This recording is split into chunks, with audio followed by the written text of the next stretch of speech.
Hello everyone. In this presentation we are going to discuss about first year MCA second semester MC 4204 Mobile Application Development Unit 2. The topic name is Screen Elements and Layout. Screen Elements and Layout. First we are going to discuss about the layouts. The basic building block of user interface is a view object which is created from the view class and occupies a rectangular area on the screen and is responsible for drawing and even handling. What is view? View is a base class for widgets which are used to create interactive UI components like buttons, text fill, etc. Then view group is a subclass of view and it provides invisible container that hold other views or other view groups and define their layout properties. This is the diagram represented as the layout properties. Then Android has many type of layout types. The first one is linear layout. Linear layout is a view group that aligns all children in a single direction, that is vertically or horizontally. This diagram represented as linear layout. And the next one is relative layout. Relative layout is a view group that displays child view in a relative positions. Android relative layout enables you to specify how child views are positioned relative to each other.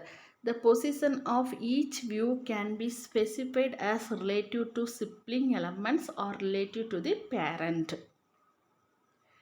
The next one is table layout. Android table layout going to be arranged groups of views into row and column. You will use the table row element to build a row in the table. Each row has 0 or more cells.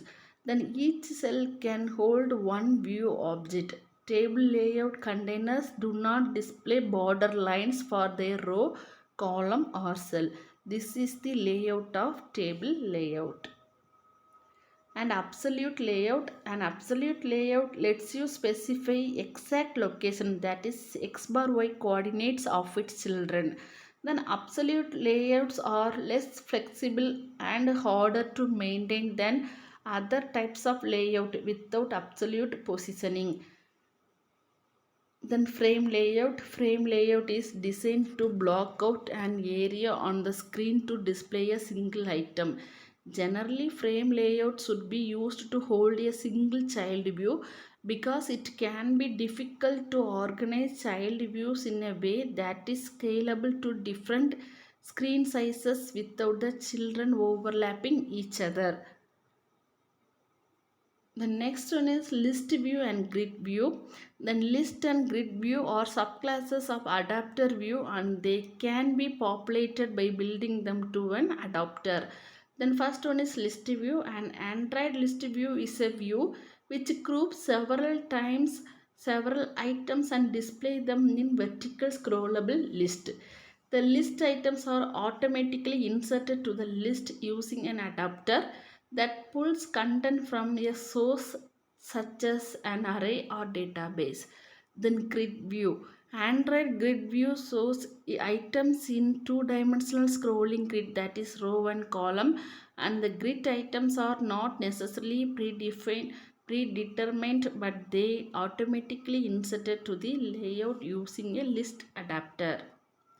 Then screen elements. Input controls are the interactive components in your app user interface. Then Android provides a wide variety of control you can use in your user interface, such as buttons, text field, seek bar, then checkbox, zoom buttons, then toggle buttons and many more. Thank you.